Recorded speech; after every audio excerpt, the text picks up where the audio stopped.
हाय viewers, अस्सलामुअलैकुम। Welcome to programming term official. Programming term official में आपको खुशामदीद कहते हैं। प्रोग्रामिंग टर्म ऑफिशियल में आज हमारा लेक्चर है असाइनमेंट ऑपरेटर्स के बारे में। चले आए आज का अपना लेक्चर स्टार्ट करते हैं।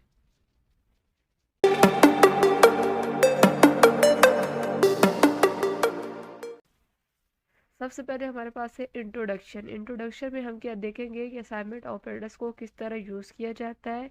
फिर सेकंड स्टेप है हमारे पास कि इसको लिखा कैसे जाएगा। और थर्ड में हमारे पास लिखा हुआ है कि सबसे पहले हमारे पास वेरिएबल का नेम आएगा, फिर असाइनमेंट ऑपरेटर्स आएगा कि वैल्यूज़ असाइन किस तरह करनी है, और वो वैल्यूज़ आएंगी जो हम वेरिएबल को असाइन कर रहे होंगे। हमारे पास है टाइप ऑफ असाइनमेंट ऑपरेटर। सबसे पहले हमारे पास इक्वल टू। सबसे पहला इक्वल टू है use to assign the value. Example हमारे पास है वेरिएबल का नेम है, असाइनमेंट ऑपरेटर इक्वल है और फिर उसके बाद उसको वैल्यूज असाइन की जा रही हैं। ठीक है, हमारे पास ए है, ए इक्वल टू आई। ठीक है, ए वेरिएबल का नेम है और इक्वल जो है हमारे पास असाइनमेंट ऑपरेटर है और आई इसकी वैल्यू है। ठीक है, फिर हमारे पास सी एच एक वेरिएबल है। ठीक है, फिर हमारे पास जब इक्वल का साइन है, इक्वल का साइन क्या होगा हमारे पास असाइनमेंट ऑपरेटर। जो इससे एक्स असाइन किया जा रहा है ये वैल्यू है जो हमारे पास असाइन हो रही है वेरिएबल सी एच। अब हमारे पास है plus equal to. Plus equal to क्या है, कम्बिनेशन है प्लस और इक्वल का। ये ऐड करता है जो हमारे पास करंट वैल्यू होती है वेरिएबल की। करंट वेरिएबल की वैल्यू क्या होगी, जो हमने कहा था हमारे पास किस साइड पे लिखा होता है, लेफ्ट साइड पे। लेफ्ट साइड पे हमारे पास जो वैल्यू लिखा वेरिएबल होगा उसकी जो करंट वैल्यू होगी उसमें जो हमारे पास राइट साइड पे वैल्यू लिखी हुई होगी उसको ऐड कर दिया जाएगा। फॉर एग्जांपल ये किस तरह होगा लिख के बताते हैं आपको। फॉर एग्जाम्पल हमारे पास एक ए वेरिएबल है, ए की वैल्यू है हमारे पास 2 और बी है हमारे पास, बी की वैल्यू हमारे पास क्या है 3। ठीक है, तो हमारे पास ये क्या हो रहा है एग्जाम्पल पे देख लेते हैं। हमने कहा था करंट वैल्यू जो राइट लेफ्ट साइड पे वेरिएबल लिखा होता है उसकी करंट वैल्यू में राइट साइड पे जो वेरिएबल लिखा होता है उसकी वैल्यू प्लस करके हम लेफ्ट साइड वाले को असाइन कर देते हैं। तो इस तरफ देखें, हमारे पास एग्जांपल है ए वेरिएबल है, ए किस साइड पे लिखा हुआ है हमारे पास लेफ्ट साइड पे, फिर असाइनमेंट ऑपरेटर आ गया और फिर बी आ गया। इसका मतलब ये है कि ए की जो करंट वैल्यू है, ए की करंट वैल्यू क्या है 2, उसमें जो बी की वैल्यू है, बी की क्या वैल्यू 3, उसको प्लस करके ए को असाइन कर दो। तो क्या होगा हमारे पास 2 + 3, 2 + 3 क्या हो गया 5। ये 5 वैल्यू किसको असाइन हो जाएगी, ए को असाइन हो जाएगी। तो हमारे पास इधर लिखा हुआ है कि इसको इस तरह भी लिख सकते हैं, A plus equal to can be written as A equal to A plus B. तो ए प्लस बी की वैल्यू प्लस होकर किसको असाइन हो जाती है, ए को असाइन हो जाती है। ये था हमारे पास प्लस इक्वल का असाइनमेंट ऑपरेटर। थर्ड पे हमारे पास minus equal. Minus equal assignment operator combination है हमारे पास माइनस और इक्वल का। ये भी वैसे ही काम करता है जैसे हमारे पास प्लस इक्वल काम करता है। डिफरेंस ये है वहाँ एडिशन होती थी, यहाँ सब्ट्रैक्शन होगी। ठीक है, हमारे पास क्या करेगा, जो लेफ़्ट साइड पे वेरिएबल लिखा होगा उसकी करंट वैल्यू में से माइनस करेगा राइट साइड वाली वैल्यूज़ को, राइट साइड वाली वेरिएबल्स की वैल्यूज़ को। एग्जाम्पल देखें, हमारे पास a minus equal to B. ये क्या करेगा, a की जो करंट वैल्यू होगी उसमें से माइनस करेगा b की वैल्यू को, और उसके बाद माइनस करने के बाद जो रिज़ल्ट आएगा उसको असाइन कर देगा a को। और हमारे पास कह रहे हैं कि हम इसको इस तरह भी लिख सकते हैं, a equal to A minus B. इधर क्या होगा, a में से b की वैल्यू माइनस होगी और वैल्यूज जो रिज़ल्ट आएगा किसको असाइन हो जाएगा, a को। हमारे पास a की वैल्यू क्या थी 2 और b की वैल्यू हमारे पास थी 3। जब ए 2 में से 3 माइनस होगा तो रिजल्ट क्या आएगा -1। तो a की वैल्यू क्या आ जाएगी -1। अब फोर्थ पे है हमारे पास मल्टीप्लिकेशन इक्वल टू। मल्टीप्लिकेशन हमारे पास किस कॉम्बिनेशन है, मल्टीप्लाई का और इक्वल का ऑपरेटर्स का। सेम वर्किंग है, सिर्फ हमारे पास ऑपरेशन डिफरेंट परफॉर्म होते हैं। मल्टीप्लाई करता है जो हमारे पास लेफ़्ट साइड पे वेरिएबल्स की वैल्यूज़ को राइट साइड पे वेरिएबल की वैल्यू के साथ, और रिज़ल्ट स्टोर करवा देता है जो लेफ़्ट साइड पे वेरिएबल्स होता है। तो इसमें एग्जांपल देख लेते हैं, a multiply equal to B.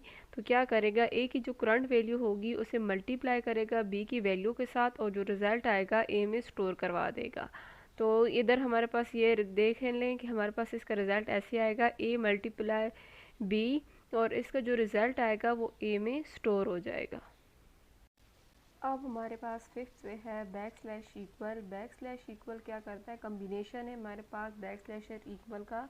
ये क्या करता है, लेफ़्ट साइड पे जो वेरिएबल की वैल्यू होती है उसे डिवाइड करता है राइट साइड वाले वेरिएबल की वैल्यू के साथ। एग्जांपल हमारे पास देखी हुई है a back slash equal to b, तो ये क्या करेगा, a की वैल्यू को डिवाइड कर देगा b की वैल्यू के साथ, और इसे हम इस तरह भी लिख सकते हैं। फॉर एग्जांपल हमारे पास a की वैल्यू है 4, b की वैल्यू है 2, तो 4 डिवाइडेड बाय 2 जो हमारे पास रिजल्ट आएगा 2 वो असाइन हो जाएगा a को। आगे हमारे पास है परसेंटेज इक्वल टू। ये हमारे पास कॉम्बिनेशन है परसेंट का एंड इक्वल का। ये क्या करता है, हमारे पास मोड फाइंड आउट करता है, जो हमारे पास लेफ़्ट साइड वाली वैल्यू को डिवाइड करता है राइट साइड वाली वैल्यू के साथ, और जो रिज़ल्ट आता है वो a में स्टोर करवा देता है। आगे इसकी एग्जांपल है, एग्जांपल के थ्रू देखते हैं कि हमारे पास ये तमाम असाइनमेंट ऑपरेटर किस तरह काम करते हैं। तो हमारे पास है ये एक प्रोग्राम है, इसको देखते हैं। हमारे पास यूजिंग इक्वल ऑपरेटर कमेंट्स में लिखा हुआ है हमने, हमारे पास वेरिएबल है a की वैल्यू क्या है 5, तो हमने सबसे पहले a की वैल्यू को प्रिंट करवा दिया। फिर हमने क्या कहा कि हम प्लस इक्वल का असाइनमेंट ऑपरेटर को यूज़ करते हैं, तो हमने क्या किया, a की वैल्यू में 5 को प्लस कर दिया। पहले a की वैल्यू क्या थी 5, अब दोबारा 5 प्लस हो जाएगा, तो हमारे पास a 5 प्लस 5 10, और a को क्या असाइन हो जाएगा 10, तो इसको हमने प्रिंट करवा दिया। 10 प्रिंट हो जाएगा। उसके बाद हमने क्या किया, माइनस इक्वल असाइनमेंट ऑपरेटर को यूज़ किया। माइनस इक्वल असाइनमेंट ऑपरेटर क्या करेगा, 10 में से माइनस करेगा 2, तो 10 में से माइनस होके 2 होके क्या हो जाएगी, a की वैल्यू हमारे पास क्या रह जाएगी 8, तो हमारे पास इसको हम प्रिंट करवा रहे हैं। फिर हम क्या कर रहे हैं, कौन सा ऑपरेटर यूज़ कर रहे हैं, assignment operator multiply equal to. तो हमारे पास क्या रह गया था 8 मल्टीप्लाई 3, ठीक है, 8 को 3 से मल्टीप्लाई करेंगे। अब हमारे पास डिफरेंस आ गया है, डिफरेंस है इक्वल और डबल इक्वल का। डबल इक्वल को सबसे पहले देख लेते हैं, comparison operator use for comparison two values. दो वैल्यूज़ को कंपेयर करने के लिए हमारे पास डबल इक्वल का साइन यूज़ होता है। इसका मतलब यह है कि हमारे पास लेफ़्ट साइड पे राइट साइड पे दो वैल्यूज़ लिखी हुई होंगी या दो वेरिएबल्स होंगे, उनको वैल्यूज़ को कंपेयर करेगा कि वो आपस में इक्वल हैं कि नहीं है, ठीक है। Constant term can be placed in the left hand side. हम कह रहे हैं कि कांस्टेंट वैल्यू जो हो आती है वो लेफ्ट साइड पे लिख सकते हैं, जबकि इक्वल साइड में हमारे पास क्या होता है, हमेशा वेरिएबल होता है। तो एग्जांपल में दिखाया गया है कांस्टेंट टर्म है 1 double equal to 1 is valid and result is true, के 1 और आपस में 1 दोनों इक्वल होते हैं, इसी रिजल्ट हमारे पास क्या आएगा 1 आएगा। जबकि सिंगल इक्वल में देख लेते हैं, असाइनमेंट ऑपरेटर हमारे लिए किसके लिए यूज़ होता है, वैल्यूज़ असाइन करने के लिए। किस लिए यूज़ कर रहे थे, जो लेफ़्ट साइड पे वैल्यूज़ थी उसमें अब एक्शन परफॉर्म करके उसको वैल्यूज़ असाइन कर रहे थे। तो इधर हमारे पास जो हमने कहा था कांस्टेंट जो है हम यूज़ कर लेते हैं लेफ़्ट साइड पे, तो इधर हमारे पास कांस्टेंट लेफ़्ट साइड पे नहीं यूज़ हो सकता, हमारे पास हमेशा वेरिएबल होता है। तो एग्जांपल में दिखाया गया है 1 इक्वल टू एक्स, तो ये हमारे पास इनवैलिड है, तो क्या होना चाहिए था x इक्वल टू 1। तो आगे एग्जांपल देख लेते हैं। एग्जांपल है हमारे पास यूजिंग इक्वल ऑपरेटर, a की वैल्यू क्या है 6, तो ये क्या करेगा, इक्वल ऑपरेटर क्या करता है, वैल्यूज असाइन करता है, जो राइट साइड पे वैल्यूज होती है वो लेफ्ट साइड वाले वेरिएबल को असाइन हो जाती है। तो हमारे पास क्या प्रिंट हो जाएगा, 6 प्रिंट हो जाएगा। और उसके बाद हमारे पास क्या होगा, डबल इक्वल जब लगाएंगे तो 6 इक्वल टू 7, ए की वैल्यू 6 है, इसको कंपैरिजन करेगा 7 के साथ और रिजल्ट क्या आएगा 0, क्योंकि हमारे पास 6 और 7 आपस में इक्वल नहीं होता है। तो इस एग्जांपल को भी रन करके देखते हैं। तो ये हमने अपने पास कोड लिख लिया, डेव पे है, तो एक वैल्यू 6 है और e की वैल्यू को प्रिंट कर पा रहे हैं। इक्वल ऑपरेटर क्या करेगा, एक वैल्यू 6 को प्रिंट कर देगा। फिर सेकेंड प्रिंट एफ में हम क्या कर रहे हैं, कंपैरिजन कर रहे हैं कि a equal double equal to 7, तो a की वैल्यू को 7 के साथ कंपेयर करेगा कि ये आपस में इक्वल हैं कि नहीं है। तो ये हमारे पास 6 और 7 आपस में इक्वल नहीं है, तो इधर हमारे पास रिजल्ट क्या आना चाहिए 0। रन करके देखते हैं। तो ये देखें a की वैल्यू हमारे पास पहले क्या है 6, तो ए को असाइन हो गई वैल्यू 6, वो प्रिंट हो गई। फिर हमारे पास रिजल्ट क्या आ रहा है 0।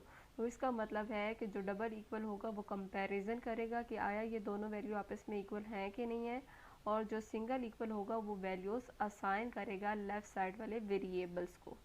तो ये था आज का हमारा लेक्चर असाइनमेंट ऑपरेटर के बारे में।